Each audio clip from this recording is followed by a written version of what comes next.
ആത്മാവിൽ നിന്നും ജീവന്റെ സൃഷ്ടിയുണ്ടാവും, ജന്മമുണ്ടാവും. വിഷ്ണുവാണ് ആ സൃഷ്ടിയെ പരിപാലിക്കുന്നത്.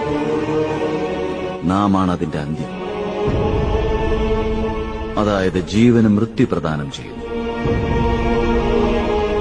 എന്നിരുന്നാലും നവ്യമായ സംഭവങ്ങൾ അരങ്ങേറുവാൻ പോകുമ്പോൾ അതേക്കുറിച്ചുള്ള പൂർണ്ണജ്ഞാനം നേടുക സംഭവ്യമാകുന്നതല്ല. സംഭവിച്ചതിന് ശേഷം മാത്രം അതേക്കുറിച്ചുള്ള സമസ്ത കാര്യങ്ങളും സ്പഷ്ടമായി തന്നെ മനസ്സിലാകുന്നതാണ്. എന്താണെന്നും എന്തിനാണെന്നും എങ്ങനെയാണെന്നും ഇതിന്റെ എല്ലാം ഉദ്ദേശം എന്താണ്? ആത്മാവിൽ നിന്നും ജീവന്റെ സൃഷ്ടിയുണ്ടാവും, ജന്മമുണ്ടാവും. വിഷ്ണുവാണ് ആ സൃഷ്ടിയെ പരിപാലിക്കുന്നത്. നാമാണ് അതിന്റെ അന്ത്യം, അതായത് ജീവന് മൃത്യു പ്രദാനം ചെയ്യുന്നു. എന്നിരുന്നാലും നവ്യമായ സംഭവങ്ങൾ അരങ്ങേറുവാൻ പോകുമ്പോൾ അതേക്കുറിച്ചുള്ള പൂർണ്ണജ്ഞാനം നേടുക സംഭവ്യമാകുന്നതല്ല.